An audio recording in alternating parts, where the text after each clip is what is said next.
رخ سے تیاری پڑھ چکا ہوں، آج ایک ایسا مرحلہ سن لو، قافلہ تیار ہوا،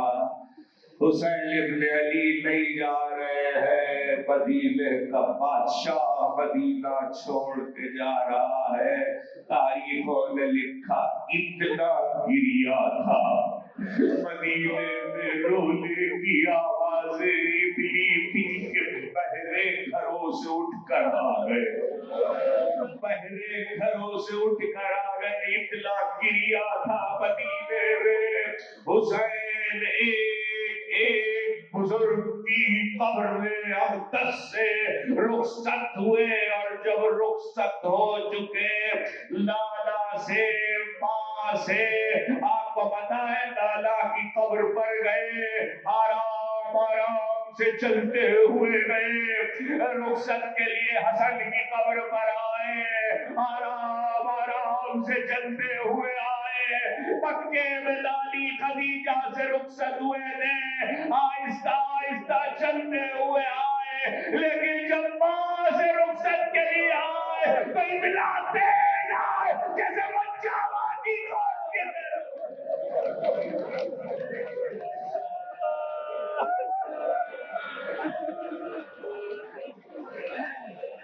خدا نہ لائے آپ کو کسی غم سے واقع میں حسین کے، خدا نہ لائے کسی غم سے واقع میں اہل بیت کے، ماں سے رخصت ہوئے، ایک بار سب سے رخصت ہو کر ادھر آئے تو قافلہ ڈیوڑی پر بلی ہاشم کے پہلے کی ڈیوڑی پہ تیار تھا،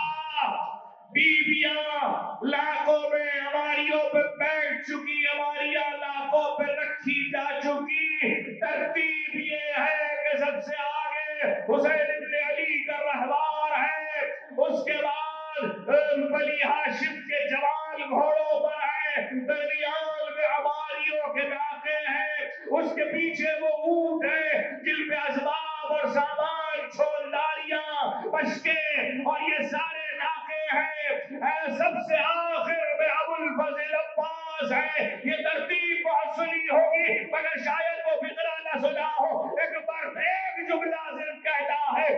بنی ہاشم کے محلے میں بڑا ہجوم ہے، دروازے پہ بھیڑ ہے، بنی ہاشم کے محلے کے دروازے پہ بڑی بھیڑ ہے، قافلہ جانے کو تیار ہے، حسین رہوار پہ بلند ہوئے، ذوالجلال پہ بلند ہوئے، بیٹھے نہیں، بیٹھتے ہی دوبارہ رکابوں پہ قدم اونچے کر کے خود کو بلند کیا، قبر رسول کی طرف رخ کیا،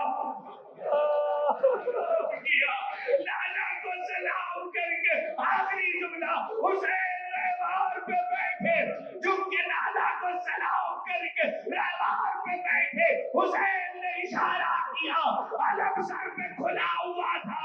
ایسے میں ایک مرتبہ حسین نے اشارہ کیا، قافلے نے چلنا شروع کیا، ادھر قافلہ